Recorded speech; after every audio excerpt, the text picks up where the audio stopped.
you now for the next month, if you don't want it to break, have to go all in on loving her. There is a time for boundaries and there's a time for love. And that's what a lot of people on the internet don't understand. They just tell you, just be a man, boundaries, coffee. But as in, you make demands. Yeah. And that's okay. You want to communicate your expectations, right? And a lot of people lack that. But you are right now where you're at with your relationship. She needs more comfort, more reassurance, more love. A lot. Like, you can turn her whole world around if tomorrow, Monday or Tuesday, you plan a date and blow her away. Now is the time for fucking flowers. Now is the time for over-investing. I'm not saying that you become a little bitch and let her peg you, but you make an effort. Does that make sense? Now is the time. How many times a day, let's say, have you ever spent like a whole day with her? Yeah. How many times a day do you think you hug? 3.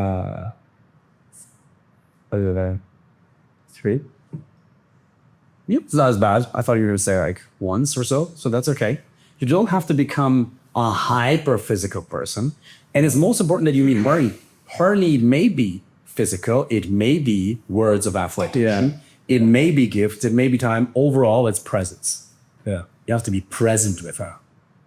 Where you're just fully present. One thing that I'm really, really good at with Fernanda is I do set boundaries. I do say stupid shit at times, for sure. But when I'm present, I'm really fully fucking present. When you're with her, do you sometimes get distracted? Yeah. Right? What you need to do is you need to just sit her down and be with her. Not just before sex. Completely independent of that. Just fully, not 16 hours a day. 7 minutes of that is enough, by the way. Yeah. Present like active listening or? Present is just this.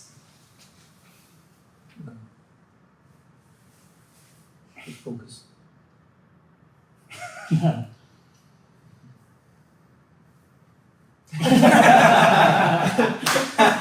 winning. Couple of seconds. Imagine you're like in a restaurant and all that, and then all of a sudden you're both on your fucking phones. That's not that present, is it? Yeah, That's nothing. Yeah. And the reason we as men avoid being present with women is because we don't want the pain. It's because you go in her frame. Because sometimes women will cause a little bit of drama, right? Yeah. The feminine will live.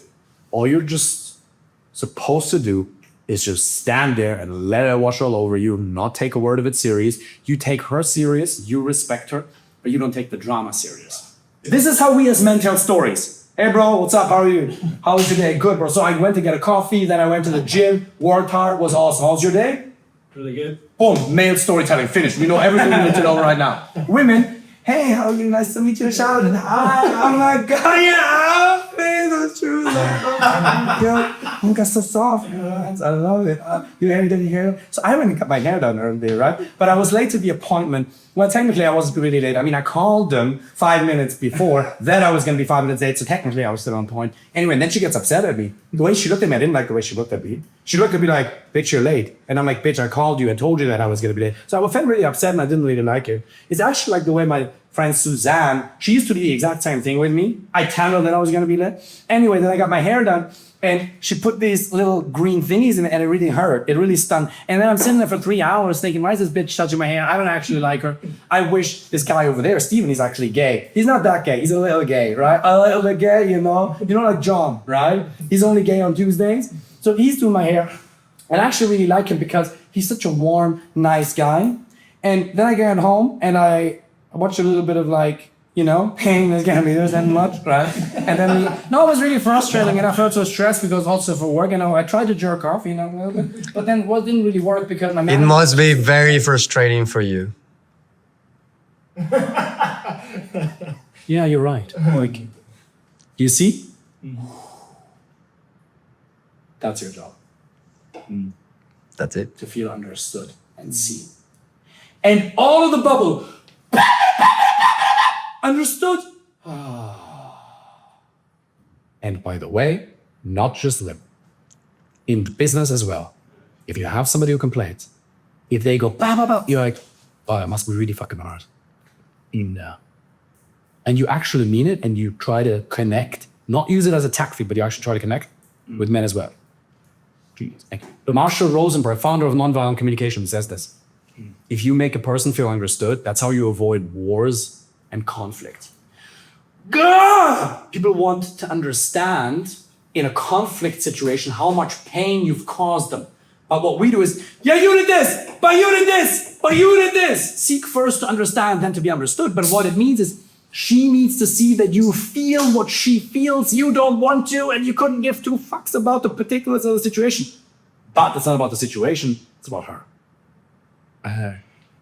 And if you want her to be happy, and to be happy by extension, you have to listen and understand that the value is not in the story. The value is just in connecting. And unless you want to become gay, and even if you become gay, by the way, there's still a man and a woman in the relationship. There's still a more masculine man and a more feminine man. With gay women, same thing. There's one woman who's a lot more masculine, one who's a lot more feminine. The dynamic masculine feminine polarity always exists, okay? So you won't get around. It's not about the story. It's about saying, hey, I respect you so much. I love you so much. I care about what you care about in the moment. And here's the magic, bro. If you do this with her, she'll do anything. I'm not talking about crazy people here. No, I mean, There's crazy men and women for whom none of these rules apply. You know this chasing dynamic. One person retreats, the other person chases. You know that there are some women who only like them, who only like you when you pull back, and then they chase you, and then the second you show them the slightest bit of congruent interest, they don't want to be with you anymore? Yeah. Well, it's an unhealthy dynamic. You don't want to be with these people. That's not the people we're talking about. We're talking, all these dynamics only apply to women or men in friendships who are naturally compatible with who you are. Yeah. There has to be a somewhat healthy desire to learn about it, or she just has to be naturally practice. Fernanda, she never studied personal development such. She has a social science degree from one of the best universities in Brazil, so she's hyper aware of these things, but she's not been in personal development. She just has an amazing brain. Her brain works really well. Very little neuroticism, very happy, by default, just like that. But not only. I used to say, parents just happy for no reason. No, but I'm actually really present with her. If you have the balance of, you make real passionate love, you're really masculine in some moments when it matters, but you have the warmth and the almost feminine energy that you bring sometimes also, where it's reassuring and comforting, then you make her feel alive. And it's just about understanding what she needs in the moment. And right now, she doesn't need more value. She's seen you. Her value. Does that make sense? So that client of mine, he took his girlfriend at the time on a trip into Europe, spends 15,000 on the entire trip. She didn't have intimacy with him for a full week of the 10 days. Not that she has to, not that there should be any pressure, but you'd kind of think, because there wasn't a good reason. It's not even that there was a good reason, she just didn't feel like it, which is no problem. Well, this was his girlfriend. This was his girlfriend 2 weeks ago, exactly. Okay. Then he's up in the hotel on a call with me, talking about it, while she's down at the pool, surrounded by 11, 27-year-old dudes who are trying to hit on her, which she entertained for 15, 20, 30 minutes. Then he goes down, hey, fuck off. He says, come into the pool with me. And she goes, nah, don't really want to. Okay, he goes in the pool, comes out of the pool. 2 minutes later, she goes in the pool, goes talk to that 27-year-old dude. Spent 15,000 on that trip. Well, for that. End of it immediately. Already on Hinge, already got a date set up. Oops, not really happy. But yeah, you want to have somebody who has appreciation for it. Very important. Because it doesn't matter how much money you spend. A person either has appreciation for a bottle of water you bring them. Appreciation, being appreciative as a woman or as a man is an amazing character trait. It makes people want to do things for you. You've had this where you take a girl on a date and she's super grateful for even just getting her a regular Uber, and you want to do more for her. Hey, this makes me feel amazing. I want to do more for you. Fernanda, I can get Burger King for $20, euros, or I can spend thousands on a weekend. She's genuinely equally happy. She's not more happy when I spend a lot of money. I like that. She's not more happy. That's amazing. And you know that's actually true because when you've been with the best male friends, it doesn't matter how much money you spend, you have an amazing time. Yeah. It doesn't matter what city you go to. If you have the right people around you, find a woman who has appreciation. The reason you need to have somebody who has appreciation for you is because otherwise you will suffer for fucking eternity. Yeah. Because imagine you have kids.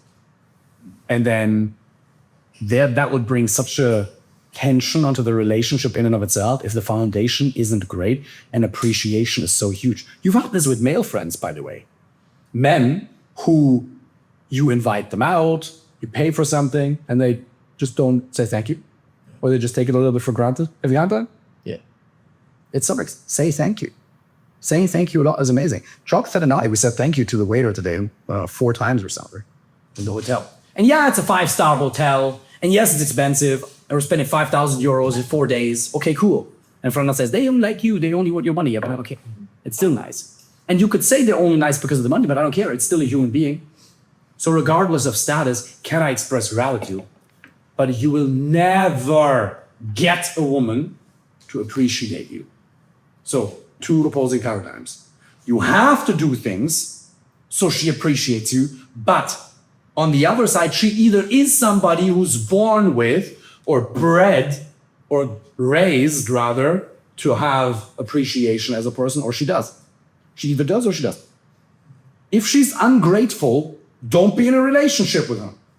On the other hand, even the most grateful woman, if you don't set boundaries, will start losing respect for you, will stop saying thank you. There is an additional component, which is the law of familiarity, which is that all of us as human beings, men and women, we start to take things for granted every once in a while. If we get used to anything, at some point, we just take it for granted. It can be, look around. You take your shoes for granted. There's 900, you take the water on the table for granted. Is it 900 million people worldwide who don't have access to fresh drinking water? Think about it for a second. Yeah.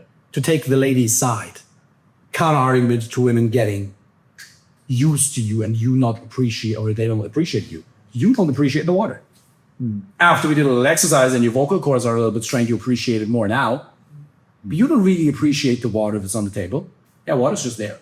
900 million people, not 9,000, not 900,000, 900 million people or 700 million people who don't have access to fresh water. We all take things for granted. So what we need to do is we need to have a perspective shift. Now, the more you show appreciation and the more you meet her needs, the more naturally she'll appreciate you. Because if she's really happy, you've had this. If you're really happy with somebody, if you really like a person, do you not want to say thank you more often? It also comes out of you. So on the one hand, you have to set boundaries, because if you don't set them, they won't respect you. Be honest with yourself right now. Don't virtue signal. I know you're all really good people here, but be honest with yourself for 1 second. Aren't there some men in your life that you respect more than others, not because of who they are, but because you know, ooh, with that guy, I better not fuck. I better be on time when I text that guy. And with this guy, if I'm a couple minutes late, it doesn't matter so much. Not that you would consciously allow that thought, but it's a little bit like that. Oh, with that guy, I better not fuck with. Not even steal or betray them, but I gotta be on point with that guy. I gotta be respectful. There are some men where it's a bit more like that than others, right? Yeah. Why is that? Well, because those men have set boundaries with you in the past.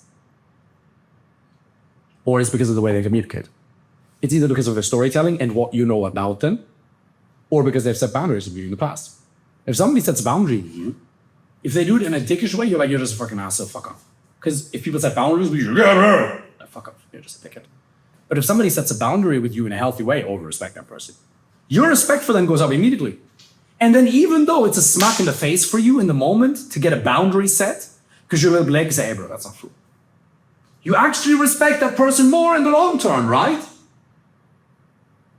So you gotta set those boundaries. Hey, that's not cool. That's not okay. And you don't have to call us a big drama. You can say, she's late, 20 minutes. Hey, that's not cool. I waited here for you for 20 minutes. Because what happens when you don't set these boundaries? Huh? She just keep doing it. She'll keep doing it. What happens with you on the inside? Yeah, it eats you up. She loses attraction at the same time. Exactly. The freedom thing goes out the window. Yeah, exactly. She's like, okay, she's just running the show. You're not free. Yeah. That's really good to have free association, by the way. And run that freedom thing. Yeah, because now it's like she's in control. Yeah, exactly. And she's taking the piss. Yeah. And internally, you've had this at work, with men, with women, family members, where you didn't say something because you were worried it was going to cause conflict, because you were worried that you were going to lose the love, and then you started feeling like a bitch, and it started eating you up on the inside. But then does the same thing go for freedom of expression then? So like, if you do an approach to some shit, like just freely speak however you want. Just because what you're talking about is like Yes. work and just freely express. So at work, that's a different scenario. Sure, calibrated. You set the boundaries in a much more filtered way. At work, you have to have a lot of filters. Yeah. You share this much of your personality because you're paid in part not to share your personality. Because it's a productive engine that runs. And that's not bad because you produce something of value in the end. And if we were to all be super free, we wouldn't get any work done. So no, this doesn't apply to work. We're talking about a social context right now. But even at work, I would set boundaries. I would leave a job, 100%. I remember I used to work for a different tech company, not Salesforce, Zendesk, many years ago. And we got a new manager. And they basically set targets in a rather unachievable way, and they miscommunicated a couple of things. And in the first one-on-one that I had with him, I'm here. I'm just a regular account executive at the time. And this guy he's the AE manager. It's pretty high. And I go, I don't like being lied to. I don't want to be lied to. I don't appreciate that. He says, being lied to is a strong word. I said, no, not at all. I was like this. I mean, I was left 3 months there. Because at the time I was filming videos in the office at night, and the sales director came to me and he says, please don't use the office anymore to film videos. I was like, I'm out. See you. If I can't use the office to film videos, get fired. Right? So it was right at the time that I just left. But yeah, I would set boundaries there as well in a just much calmer, much more calibrated way. But this is more about social. In a social life, you shouldn't have any filters. I mean, you don't have any. You don't have any anyway. Oh, that's news, right? Okay. No, but it's amazing. It's good. That's a good thing. Because you can't say the wrong thing to the right person. Again, another scenario. Wait, one second. Let me hold the I want to hear it. I want to hear it, but it's important. Sorry. 2 things. You can't say the wrong thing to the right person. I'll go to the other part of this equation in a minute. Because if you're fundamentally compatible, and I say, I hate XYZ, if I say, I hate feminism, that produces positive emotions inside some of you. If I say, I hate this, I hate that, I love this, I love that, you either have a lot more strong emotions from me of positivity or negative ones. But what do they come from? It's not a conscious choice. It's we're already compatible. So radical honesty allows you to find out whether you're compatible or not. So that's one. You can't say the wrong thing to the right person. Like, you can make the craziest jokes. You heard me make crazy jokes. And it's funny because most of us agree here that humor is humor. And you don't fucking mean it. It's a joke. But some people get offended. You shouldn't say it. Shut the fuck up. Freedom of speech. Why, though, can you not say the wrong thing to the right person? Because intent matters. If your intent is to make the other person feel bad, and what you do really well is you want to elevate everybody else. You are not doing it from an ego place, right? If you come from an ego place of saying, I want to feel good and thereby I'm putting you down, that's not what we want. If your intent is, I want to feel good and free, and I want you to feel good and free too, then that's going to come out. Intent is going to win in the long term. So you can't say the wrong thing to the right person. On the other hand, you can absolutely say the wrong thing to the right person. Because we've all said super shit at times. Jonathan and I were in fucking Malaga teaching a one-on-one boot camp with a client 2 years ago? 3 years ago? 2 years. And we're staying in an Airbnb, awesome location. And we start arguing about the fact that the AC was 1 degree too warm versus too cold. 1 degree. Jonathan goes, turns it up. I wait till he sits down. I walk up and I turn it down. And we argue. And there was a moment of tension. We're like, oh, maybe you should stay somewhere else then. After years of friendship over 1 fucking degree. Because why? We're men and we have an ego. He goes in his room, I go into my room, and I'm like, just in a room the entire fucking trip. Shit. We have a client and it's some talk. Fuck. And then, this is where you ask yourself, what's my intention? Is my intention to feel love or to be right? Do I want to be right or do I want to be happy? And if your outcome is, I love this person and he didn't do anything objectively wrong, it's just like two dudes having an ego moment, fuck it. And then we solved it in a minute. Said sorry, fixed it. I apologize for my shit. Hey, bro, it's me. Sorry. That's it. That's all it takes. Make conflict disappear. You put your ego aside and say, I'm sorry. By the way, also, when you're talking to women, either during an approach or during the first date, and you say something that's a bit silly, sorry. Sorry, didn't need that. Say properly real quick, it's no problem. It makes shit disappear very quickly. So a calibration is very important. Why do we help you guys with texting so much? Why do we analyze what's going on the day? Because the words you utter do still matter. Radical honesty doesn't just mean you exist. How you tell the story also really matters. One wrong sentence can really piss the other person off. So there's the skill component to it, but that's why we're here. So you can absolutely say the wrong things with the right person. That's why you need a skill set, and compatibility ultimately really matters more. Because, there's guys, even just personality-wise, they don't have the same sense of humor and you just feel dead around them. Yeah. Most men suffer because they don't have really, really good friendships. We have such a good fucking time, we laugh. Because our humors are aligned, our personalities are aligned. Same hobbies. The more compatible you are, the better the friendship. But you have to be willing to sacrifice the wit for the depth. Because you guys are still trying to get along with everybody. Sorry, Sheikh. You said you. What John? And that's something you can say on the date, by the way. I'm only joking. If you say something to a girl and you can see she's a little bit like, I'm only joking, that's a good recalibrating effort, right? But yeah, you need to get a lot more volume, let go of most people. You have to be willing to have a little bit of conflict. And not conflict coming from a place of needing to have an ego. But if we're not aligned, no problem. Wish you all the best, take care. There's a difference, again, between me living in a warm, collaborative, loving state and wishing beings well. I can wish the waiter all the best. He's probably not going to be my friend. He may be. But probably, statistically, we don't have African. But I can wish him all the best and I can connect to him in the moment. Not having an agenda. I get nothing from the waiter. Like, what do? I'm just nice to him. He gets a fucking tip. I'm nice to him and he gets a tip. Right? So if you have that intent, that really matters. Questions around that?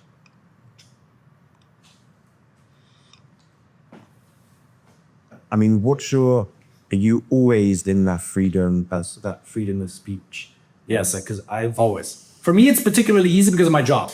So the clients that I have, you guys, I am unusually honest with you guys. Remember, this is a professional relationship, right? This is not how most business meetings go. So for me, I'm in a unique position where it's easy for me. But to be honest, you just have to have a switch between work and social. Because sometimes, like with some friends and girls, it's been like that. And then sometimes I'll notice that I'll feel a bit restricted, and then it's almost like I forgot it. So here's interesting. I mean, I break it down. But I would argue it's two reasons. Either because you're still running the unconscious pattern, and you haven't created a new one of freedom of expression. That's partially it, for sure. Of trying to please because you want to avoid conflict, because you worry about losing love.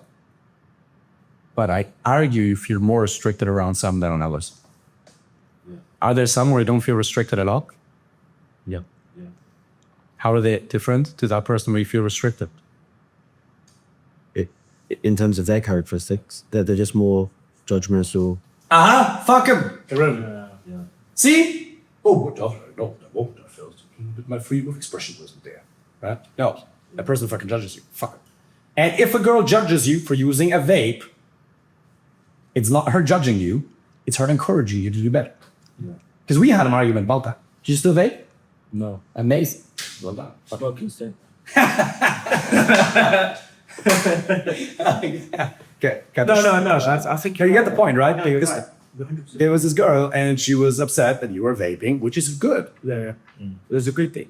Yeah, because a vape adds no value to your life whatsoever. A cigar every once in a while is a bit different. It makes you feel cooler that you're actually out as a man. Yeah. When I smoke a cigar, I'm like, oh, nice. I wish we were masculine. But a vape, bro. And so if she judges you for subpar behaviors, That's her encouraging you to become better. But what about her setting boundaries? For example, it depends. What's the boundary?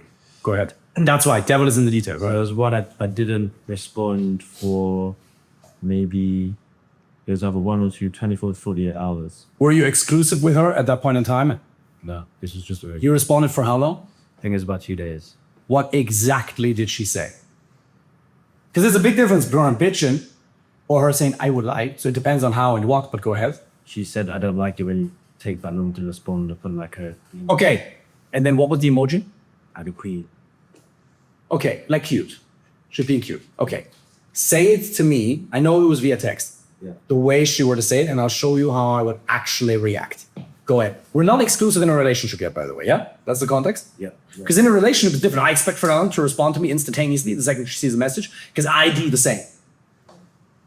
The second I have a message from Fernanda, I respond immediately as soon as I can. Because we're together for 5.5 years. Engaged, right? That's a different story. But go ahead. So we're not exclusive, yeah? I don't like it when you take that long to respond to me. Fair. I get that. But we're not in an exclusive relationship, and I won't change that.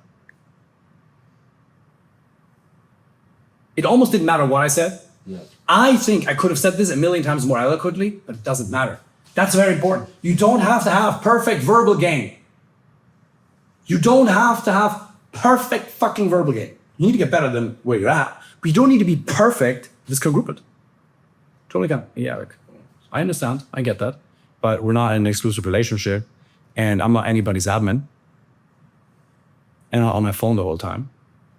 That doesn't mean that I don't care what you say. And by the way, if you ever, Sarah, have a request and we're trying to schedule something, I'll try to get back to you as soon as possible. But that evidently wasn't the case. You were sharing your favorite chocolate with me. And while I do appreciate your taste in chocolate, you know my fondness of it, I'll still get back to you as soon as I can. But I also won't let anybody dictate how fast I get back to me. I wouldn't tell you to get back to me within 24 or 48 hours either, by the way. If we're ever in a relationship, that's different. If we're in an exclusive relationship, Sarah, that's very different. But we're not right now. Is that, I know it's not what you wanted to hear, but is that fair? Yeah, that's fine. You want to know how to not make it exclusive yet? Yeah. Okay.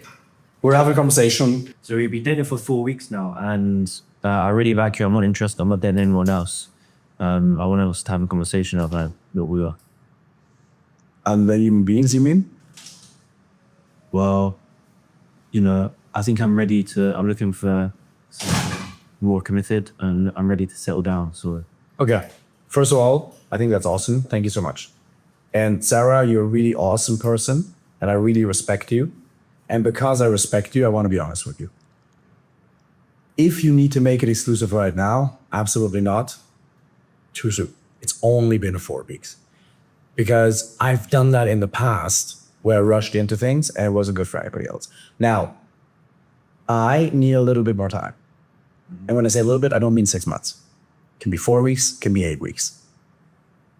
Shouldn't be more than 8 to 12, something like that. If I knew that this was never going to be a relationship, I swear I would tell you. I wouldn't just drag you along. But most other men, they would tell you to be exclusive right now, and they could cheat on you behind your back. You won't have that with me. With me, you'll get an uncomfortable level of transparency, call it that. But I believe that's better for the long term. So if it has to be exclusive today or not, then we're gonna have to walk separate ways right now. Then we better end it right now. Which I would be very sad about because you're a really awesome person. Sex is amazing. You're super intelligent. Like, I really, really like you. You're such an awesome person. But when I do things, I want to do them properly. So I would need a month or 2. Again, if in my mind this was just sex, trust me, I would tell you I wouldn't want to waste your time. I'm not the kind of guy who wastes people's time. Is that fair? So should I still be dating, or? But until we're exclusive by definition, you can do whatever you want. Let me explain what happened there. Did you see how many frames were in there? How packed that message was? There was so much in there. There was intent. I want to be with you. There was a clear boundary. There was freedom from expression, freedom from outcome. Say, if you need it right now, I'm willing to walk away. I'm willing to walk away right now. And then when she asked, you want me to date? You can do whatever you want. That won't make her go fuck other guys, by the way, if she's not that kind of girl. If she's gonna do it, she's gonna do it. And there's no problem. She can do whatever she wants. She can meet whoever she wants until you're exclusive. And then obviously you're exclusive, so you both stop seeing people. That's a very important doctrine. And also, every hero needs a villain, the other guys. Oh, who are they? I don't know. I mean, it's real, and a lot of guys do that. But remember, she only knows what you communicate. So you have to say these things. These guys, they would do this. With me, not. These guys here, me here. You build yourself in her mind through the words you use. Now, it only lasts if it's real.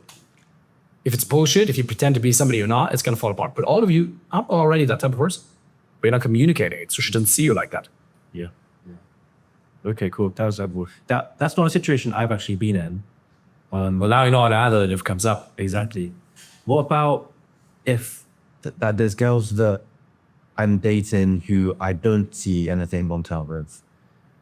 You tell them when they ask. What if they don't? Or if they don't ask, then you gotta bring it up? then you have to either evaluate whether she's just in a freedom phase of her life, or if she's actually looking for a meaningful relationship, but she just won't ask. Well, then you have to do the right thing. Because you could just say, she's just an adult, she's making her own shit. If she's 32 and she wants kids, and you're gonna waste a year of her life, I don't think that's fair. Yes. Yeah. So in that case, you either cut her and say, hey, I want you to find somebody who's right for you, which is the right thing to do. But to be honest, it wouldn't be unfair to keep dating her until she says something, because she's also a fucking adult. Both is right. But I think if you know she wants to find somebody who is really right for her, by the way, most women want that. Don't let the internet fool you. Then it's your job to end it and let her be free. And how would you do that? Bye, Sarah. The end. Yeah, full stop. You just text her that, the end, full stop, and then you block her. And then 3 weeks later, you unblock her, send her a dick pic, block her again. And then you keep fucking and repeat. No, you just say, hey, Sarah, look, this is meant for us. You're a really, really awesome person. I really appreciate you. I appreciate X, Y, Z about you. But we're not compatible. I don't want to waste your time because I respect you. I think we're better off as friends. You're friends on her. Not a tactic, but you just set her free. Yeah. Something for me. Questions are all good. No, I had a question about what you mentioned before. Like, there's this balance between love and the boundaries. I suppose when you are with someone compatible, the boundaries are already there by default. So it's more like this love. You're very right to an extent. If you're with somebody who you're really compatible with, a lot more boundaries are already there. She'll naturally respect your boundaries. But no matter how compatible you are with somebody, you're gonna step on somebody's feet. If you step on somebody's feet, it's an accident, right? You don't go. We've all stepped on people's feet in dancing.